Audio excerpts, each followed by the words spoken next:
Hello, friends. Welcome back to the Reiki Women Podcast. My name is Michaela of HeartScapesReiki.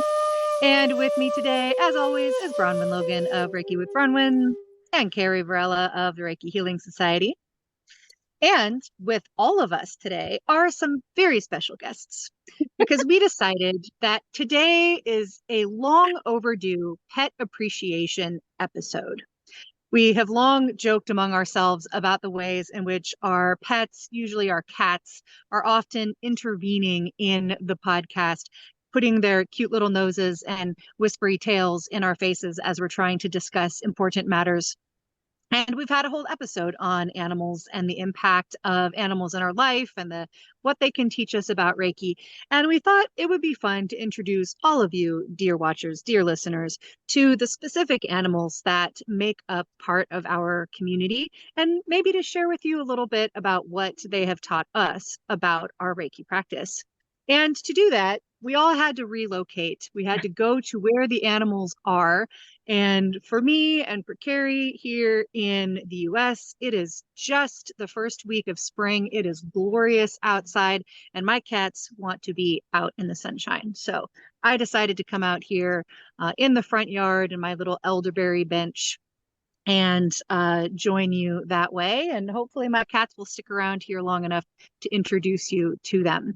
But first, I wanted to toss it over to Bronwen to talk about her beautiful pups. Hello. Yep. So I have found it a little difficult to get everyone to do whatever it is that I wanted them to do. I am no dog behaviorist or trainer or cat trainer or pig trainer or horse trainer, whatever. I do have two beautiful mini horses, but I don't think that my reception for the internet gets that far, so we may not be able to see them. And I'll have to find my pig Flora, who is out and about wandering around. It's walnut season here. It's autumn, which means all the walnuts are falling. And when I bought this property, there were about 16 walnut trees, and they fall at this time of year. But I don't really get any since that I got Flora, because she eats them all, right? She's 15. So that's 15 years of me looking at the walnuts falling, but not getting up early enough to actually get the walnuts. So she is out there feeding herself crazy on walnuts. And we always say she gets like into a walnut frenzy, which means it does something to her brain. And after she eats all my walnuts, she then tries to break out of the property, get into other people's properties, steal their walnuts. And it's not a good way to make friends with your neighbors. I know that. So yeah, having a pig wandering around eating all the walnuts. So yes, that's the exiting of 3 dogs who I did have here with me. And I have no idea what they're doing, but they're out there barking at something. Precious, say hi. That's Precious. Oh, that's Muttley chasing Precious. They're friends, by the way. So there is no going to eat the cat there, but it's just like, you're my fun. She's the biggest stirrer that I've got in all the cats. Muttley, come over here, say hi, please. Oh, would you like to say hello? This is Muttley. Yep. And Muttley's my most recent friend. Oh, that's Bowie. He's a big white Maremma. So Muttley, my little fluffy boy here. There we go. Do you want to hop up? Say hi. So that's Muttley. He's what I call the real dog of the house, as he acts like a normal dog. Muttley is always trying to get attention and be a real dog. He actually comes when you call him, where my other 2 dogs never come when you call them. One of them's a Maremma, which is a big white dog, and they are from the Italian Pyrenees, and they hang out with the sheep up there and look after the sheep. And there's the 3rd dog going past. That's Daisy. This is all very hectic. Sorry about that, guys. And, oh, hang on. Would you like to come in? This is Bowie. And Bowie actually got lost in the national park for 7 weeks last year and was very skinny when he came back. And he developed a a different attitude about food. Before that, he didn't really care about it. Now he does. Yeah, he is a beautiful dog, but he has his own brain. He won't do anything that I ask him to do.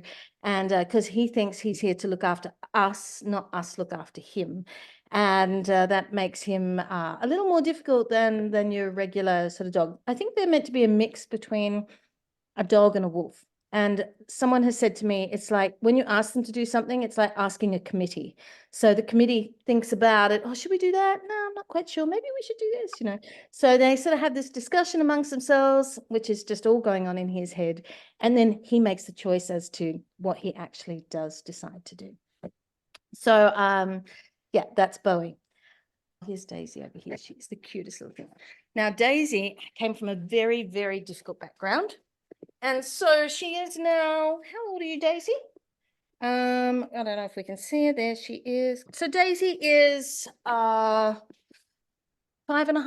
and I got her when she was about 6 months old. She was dumped in the national park. And so she's had a lot of trauma. And I think I've often talked about her in the podcast because she's, you know, totally traumatized. And only recently does she actually get up on the bed for a cuddle and those sorts of things. Apart from that, she's very in her own world. She's fight or flight child. She's the one who flew out the gate and took the Maremma with her when they got lost last year. Because he's bonded to her, the big white boy, he will just follow her wherever she goes. And she went straight into the national park. She doesn't really think. I think she just runs. It's a bit like a horse, you know, they just run and then they stop and think, oh, what have I done? And by then they're too far away. And then they get distracted by a kangaroo or a wombat or whatever is, you know, happening out there in the national park. She finds it very hard to listen and to be a part of the conversation in a dog human way. So I need to really be very calm with her always. You cannot with her say anything that would be in the slightest way sound aggressive. She's still scared of brooms. She has a lot of things that you need to be thoughtful of, but she's really just now, and like it's 5 years later, is she starting to actually relax a little more, let go a little more, seem to have more joy in life. And I actually think part of that is because of Mr. Muttley down here, who is also a rescue dog. He lived with someone who didn't have somewhere to live, and he lived with that woman, and then she got arrested by the police and he had nowhere to go. So he is the most delightful little doggy and was obviously very loved, just not in a great situation. So he's here, and we got him actually when the big white boy was away for 7 weeks. And when he came back, he was like, what have you done? You've brought someone into this world that you should not have, into my world. So there is a bit of jealousy that still exists between them. So once again, being calm, keeping that sort of balance in my life helps keep the balance for them. And I think that's, you know, if we're looking at how we incorporate the system of Reiki into things, if we're aggressive towards the dogs, well, obviously they're going to respond in ways, especially if they've come from a difficult background, they're going to respond in ways that it's just going to make it worse for them. So trying to make it a good, happy life for all of us. That's me and the dogs, and I'm going to leave that for the moment. But I'll come back with some chickens when Michaela gets to her chickens, because I think they could have a good chat. And my rooster would love to meet your girls, because I've got too many roosters, right? So, like Bronwen, I have a bit of a menagerie here, although no, no horses or pigs, sadly. Although my best friend does raise goats, so I get to see some baby goats. But my kitten, who's been sleeping here so sweetly and then just saw a hummingbird, so now she's all activated and might leave us. Let me see. So, to turn you around. So this is Luna. And she is now very, very keen on a hummingbird that is out there in the wilderness. Well, she was just sleeping so sweetly a moment ago. Hey, Luna, do you want to be internet famous? Come look. So Luna was adopted along with Remus, and Remus is sleeping over there in the garden bed. You can see him, Mr. Remus. Lou. He is also watching the bird. So we adopted the two of them 4 years ago, and they were tiny little baby kittens. Luna had been left in a tire shop. She was found in a tire with no family at all, and she was very, very, very small. So she is very bonded with us people because she was really too young to leave her mama. And possibly as a result of that, she cannot stand other cats. She absolutely hates them. She barely tolerates her brother, Remus, but she absolutely detests the other two cats in our household, which are my daughter's cats, the twins, Chashu and Frijoles. That is pork and beans, is what my child named her cats, Chashu and Frijoles. But this one here absolutely detests them, and they, you know, express themselves in some very cat ways about their distaste for each other. And that gives me lots of opportunities to practice just for today, not being angry about cat spraying and fighting, and to have compassion for how difficult it is when you have to share your space with people that you don't like, and, navigate all of that. But this beautiful girl, as difficult as she is with the other kittens, she is my absolute love. She is my shoulder kitten. She sleeps with me in the bed. She is my all-time favorite baby girl, and I just love her to pieces. Look at how sweet and precious she is. So, let me turn you back around here. Hi. So we like to sit out here in the garden. She loves being with me when I'm practicing Reiki, when I'm doing self-practice.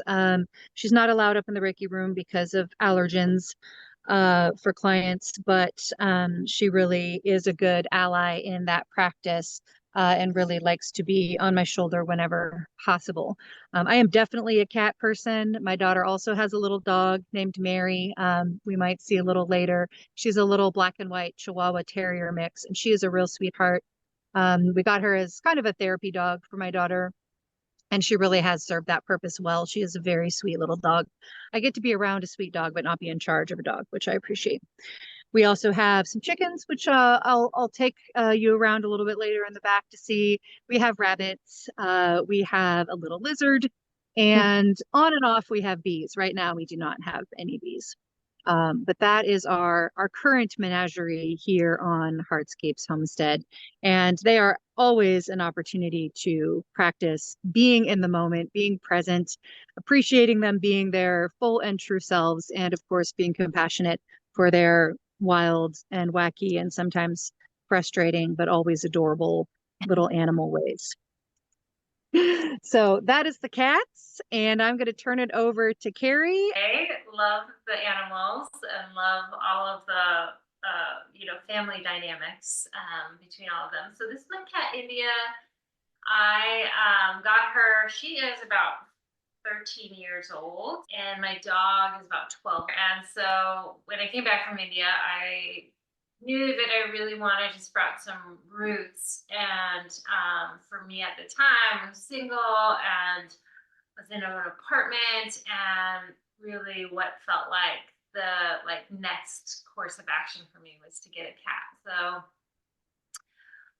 very intuitive, the process. I went up to a cat shelter near my parents' house 2 times and just didn't really feel a connection to any of the cats there. And then one morning I woke up and I had this little voice inside me said, "Your cat is waiting for you at the cat shelter."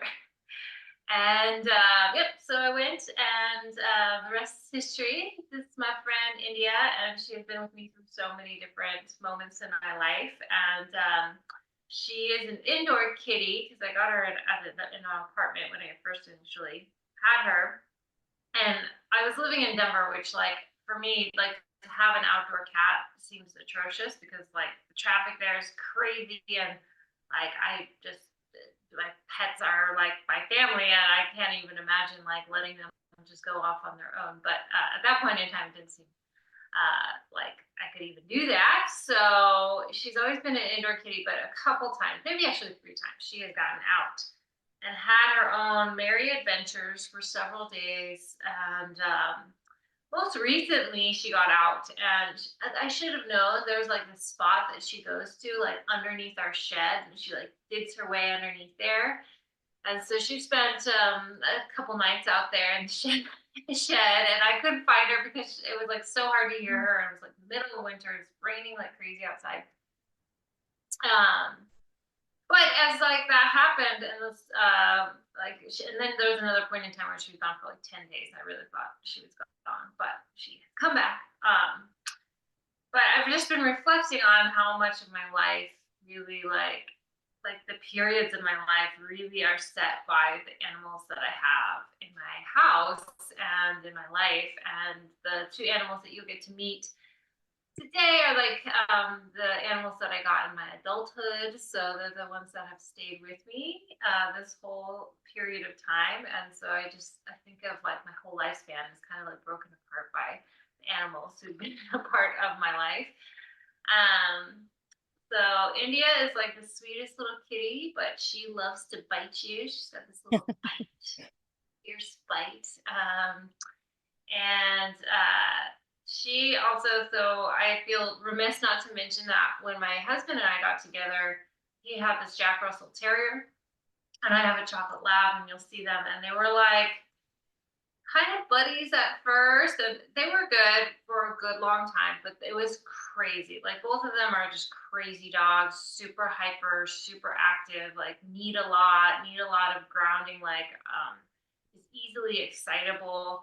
And so it took me like forever to get the hang of, like, I took them to so many dog trainers and everything, just to like be able to take them on a walk without them just like zigzagging all over each other and like everything. And so that was like this whole process. And we were copacetic with each other for, I would say, about 3 years, maybe longer, 4 years.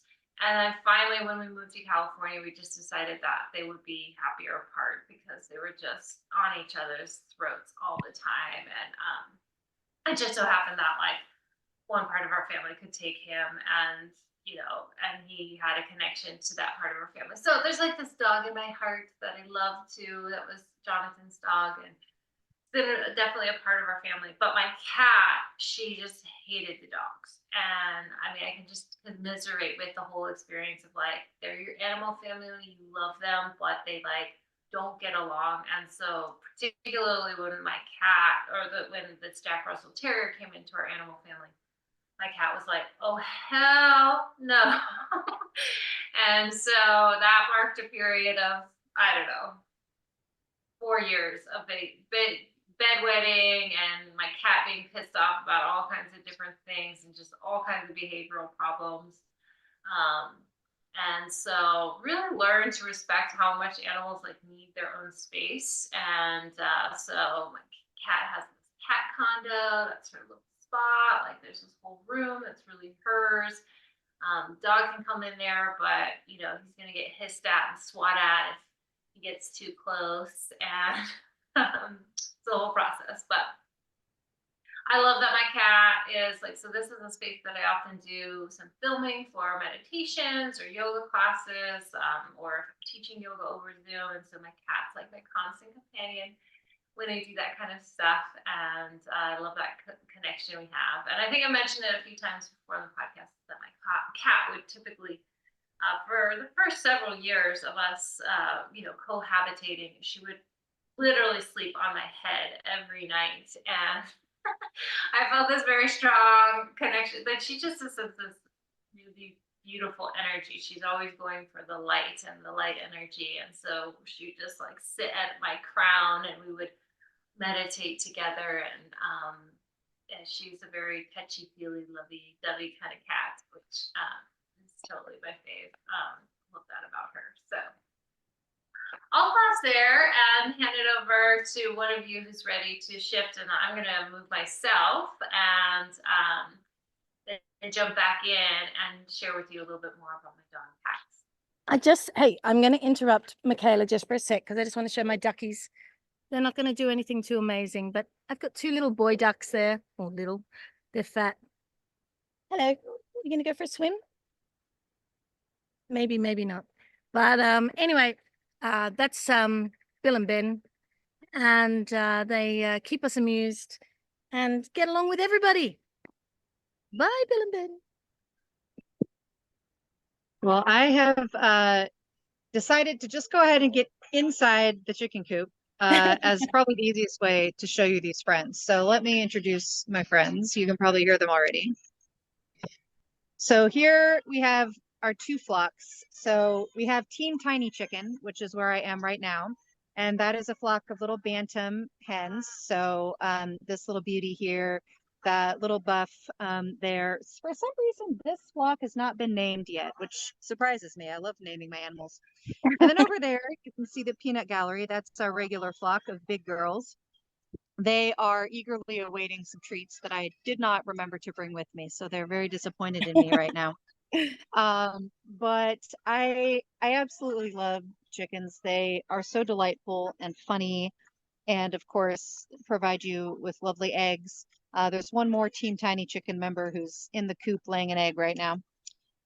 So there's 5 of them, and they're just so stinking cute. I've raised all of these from a few of them have hatched here, and the rest were raised from tiny babes. We do have one little baby over. Let's see if you can see her. The little brown fluff way in the back. I don't know if you can see her. She was hatched under a mama here in the homestead. First one that we had hatched just here rather than in an incubator. And she is very cute and wonderful. And this one here right in front of us, she's one of the prettiest. She's an Egyptian breed, just a very lovely hen. And I just find them to be absolutely delightful. We are just starting a major process of moving them clear across the yard to the other side of my backyard. They've been in the same spot for quite a few years and really have exhausted this land and just need to have a refreshed space. So that will be underway starting this week. So the girls will be getting a new home, a refreshed space, and then at that point, we're going to combine the two flocks together. And here we have one of the aforementioned twin cats that my kitten hates. That is Frijoles, the little bean cat. Frijoles, you want to come say hi? He's like, no, I have got important cat business to attend to. I do not wish to say hi. So that is the chickens. How could I forget our fish pond? I don't know if you can see any of the fishies. I can't see anything. It's black. But there's also fish. Why is it black? All right, I'm going to go find a rabbit. All right. So while Michaela is sorting out her chickens and rabbits, here's some of my kids. And there's the rooster, obviously. From my girls, or some of my girls and their boy. And these girls are battery hens. So they were... Oh, there we go. Look. Hey, kids, say hi. We can have a virtual chicken play date right here on the Reiki Women Podcast. That is so cute. Are we having a chicken play date over here? Yeah, oh we're my having a God, chicken your play date. chickens are so Our cute. podcast is completely devolved into some insanity. We're just this is what we're doing. I love that. Okay. So well, those are some fine chicks. They are. Oh, I'm thinking of like the Dixie chicks, the hippie chicks or something like that we could like give them all a name to really go with our vibe. Hi, guys. Oh, look at that handsome gentleman. I know. He's so good. He looks after them all, finds them food, looks out for the hawks, does all the proper things that a good rooster does. Don't you, darling? Yeah. And the girls are Isa Browns or Isa Brown mixes. They're all battery hens. So they're from a battery farm where they kill them when they're 18 months old. And yet these guys, I've had them for years. They live to be 8, 10 years old. So that's just really sad. This is my friend Pax. You might see his brooded tail, which is one of his most distinctive features. If you've ever had a lab, you might know that labs are like the craziest about food. All they care about is food, and their balls. Yeah. And so Pax, we have a daily struggle around food and him basically sneaking it out of our hands any chance he can get. Yeah. He's a good pup. So that's my dog and his signature short tail and happy tail and yeah, he's a good pup. He's also, I think I mentioned this before, I feel like he's really psychic. And so even just like thinking about this podcast episode and getting outside and how I could like wrangle him and the dog and the cat and video and camera and everything. I basically been thinking about different scenarios. I was thinking about taking him outside and throwing the ball with him. And I know he will like literally like pull that thought out of my head somehow and like I just have to do it. And it's until like he actually gets that, then he'll be in my face asking for attention and you know, the ball date that he somehow snagged from my consciousness. Now, I was thinking, I don't know where Michaela is, but I was thinking of going over to my piggy, but I'm not sure if the internet goes there, but we can have a little look and see if we can get a hang. I am Oh, you're gonna back. get you some bunnies. Yep. Hold on one sec. All right. All right. Prepare yourself, people, I love bunnies. for the Oh my bunnies. goodness. Oh my gosh, I love the bit. Oh my god.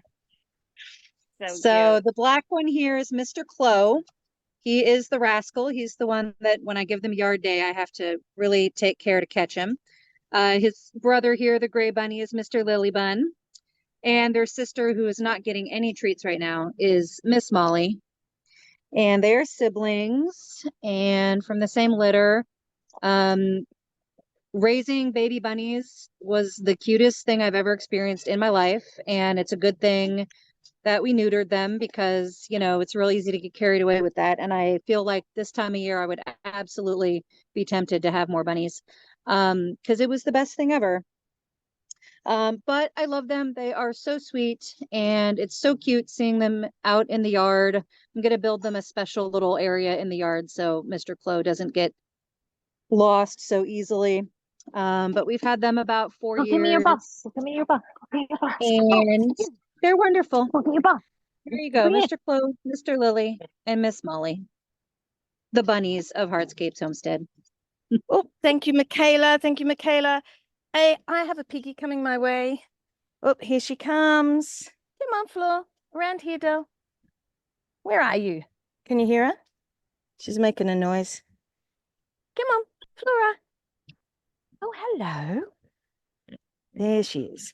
Come on. Oh my gosh. Come on. Come and say hi. I've got an orange here for you. Hold on. Let's see if I can. Whoops. There's an orange. Look. Oh, she makes orange juice. You want me to take it to you, do you? Whoop, hold on. Whoop. Here you go, sweetheart. There we go. Have your oranges. Let's see. Oh, she might, sometimes she grabs it and runs away. She's, one thing about pigs, as everybody probably knows, they're very smart, right? So her thing is that I'm not going to eat it here. I'm going to take it back where no one else can get it. Did you eat it? You didn't eat it. I have another one for you. Oh, hang on. Here we are, sweetie. Whoop. Yeah, there we go. Oh, now she's going to go and hide in the bushes and eat her oranges and make orange juice. Anyway, that's Flora, who is a very chatty pig. Oh, actually, the tail is one of her best attributes. Oops. Let's see if we can see the tail. Oh, yep. Can you see a tail? I have no idea. I'm very bad at this videoing thing, but that's a piggy tail. Very happy. You can see her tail. And yeah, you know, the most wonderful thing about pigs, this girl is like the star of this place. And I think it's very much that thing that people never get to see pigs, right? They only eat them. So it's such a lovely opportunity for people when they come here to meet her. She just roams free. Her house is just free for her to walk in and out. She sleeps there. She's a happy little pig. And, you know, people touch her and they're always like, oh my God, because it's bristly, right? It's not like hair.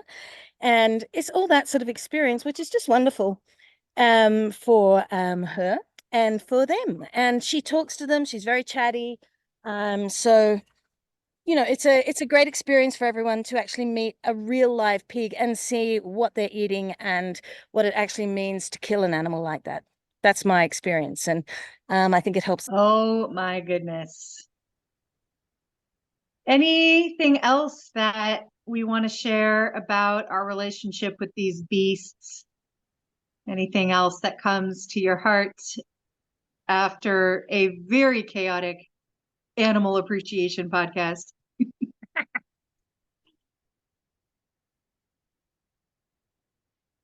I just love how much our animals just are such a big part of our lives, and they motivate us, every morning to get up and feed them and do all the things that we do to take care of them. But, in many ways, they're like that fire under our butt, or under my butt, I guess, to go on walks. And like my dog and I used to run a lot together. We don't run so much anymore because he's 12 now, and so his hips don't really like it, but like this motivation to do good things for ourselves and each other, and receive that pure love that only our furry friends can really give us. So I love seeing all your pets. I've been particularly fond of the pig that Bronwen you've seen, because I've seen pictures of you like giving Reiki to that pig with your like second diamond just like melded to her belly. She's such a beautiful pig. And then I love all of your pets, Michaela, but I guess I have to say I'm very fond of your bunnies. I used to have a whole gaggle of bunnies when I was a kid, and we had it up against, like, we had this pen up against our or shed when I was a kid, and we got two bunnies specifically thinking they were brothers or sisters. We weren't sure which, but thinking that we were good in that area. But no, they were like boyfriend, girlfriend. And we came out with a whole pod of little bunnies growing up, which was, I think I was maybe 9 years old or something like that. And it was pretty much the highlight of my childhood at that point in time. So I have fond memories of the bunnies, and now my kids are just surrounded by all kinds of different animals at their schools. And so bunny is pretty high on the list of the next pet adventure I might go on. That or a bird. My daughter really wants a bird, which would be a whole thing. And for a long time I had fish. I was really into fish. I don't have a fish tank right now, but I've had many, many different fish tanks with lots of different fun water creatures. It was a joy though to show you my babies, or some of my babies, and in a way they are like that. I'm sure that my kid was always very jealous and possibly still is of my animals, and I would have to agree with Carrie saying that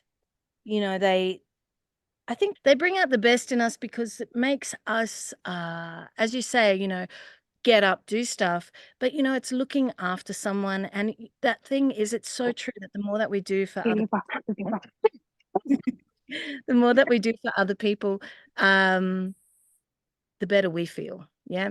So, and people, I just mean by living things, and it is such a good feeling. And I know also, even someone else was talking to me about this the other day, chickens, Michaela, that they were saying that, they used to go and hang out with their chickens. And I definitely will hang out with the chickens, especially if, if I'm a bit upset about something. I'll say, I'm just going down to the chickens.